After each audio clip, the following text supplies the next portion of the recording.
you at this point in your life between money, legacy, the process? If I said 30-year-old you right now, between genuinely in your stomach, in your heart, in your gut, about how much you're driven by and how much you like, the net win is around dollars, is around being able to do your process, and around legacy. How are you currently broken down between 100% on those three? Well, I don't have children yet, so maybe things will change, but I have enough that I don't have to worry for maybe forever. I thought I was really money motivated, but when you get all these like opportunities, when you get to a little bit of a level, like we'll pay you 10 grand to come here and do this or whatever, and I found myself not wanting to do that because I'm like, oh, that sounds so boring to me. I don't want to do that. So I guess that answers the question of where I am a little bit.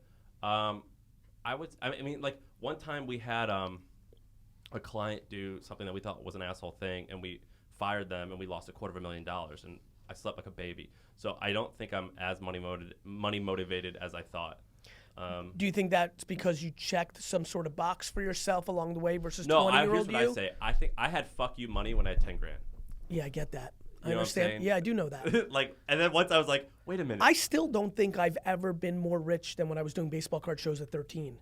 Because $3,000, $4,000 when you're 13 and you came from nothing, I thought I had like $1 trillion. I remember when one day I sold hot dogs and I had a grip of cash. It was like a grand. A grip. Yeah, it was just a grip. It was like I call it a grip. Let me get that grip. And it was because I had like a jar here or tips, and I had like a grand in $5 bills, and I was like, this is fucking money. This is it. I was like we called it hood rich. And where did you grow up again? In St. Louis, Missouri, but then I lived in Nashville, Tennessee. But I grew up with a lot of like poor people, and that's why I talk like this. But I felt. Did you like it? Did you think about? I was happy. So in Nashville, I lived across the street from the projects, and we would hang out all the time. And how old were you then?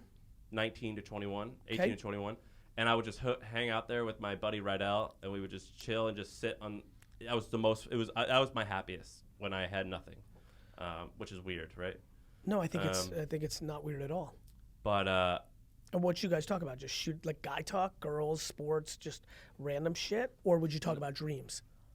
Business, yeah. I mean, this dude had served 25 years in prison, and we would talk about that, but just stupid stuff. But it's really fun. I think that when you come from not a lot, which I had a good family and everything, but when you're trying to start on your own from scratch, you're actually. And do you have siblings? Yeah, I have siblings, older brother and older sister.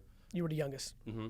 Yeah. I think when you start from not a lot, it's actually a huge advantage, and you could be a lot happier that way. I think if you're born into a wealthy family, the likelihood of like depression might actually be higher. I think so. You know what I mean? Based on our societal norms right now. Yeah. So much of my passion about like what I talk about and the content I put out is to create empathy for. It's very hard. I get it. I grew up in it. It's very hard for somebody that doesn't have much to have empathy for somebody who's driving a BMW and has a Rolex.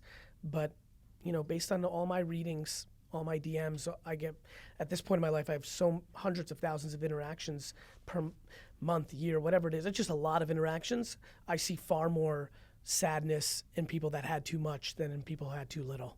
I see envy in people that don't have as much. I see drive in people that don't have as much. I see resentment in people that don't have as much.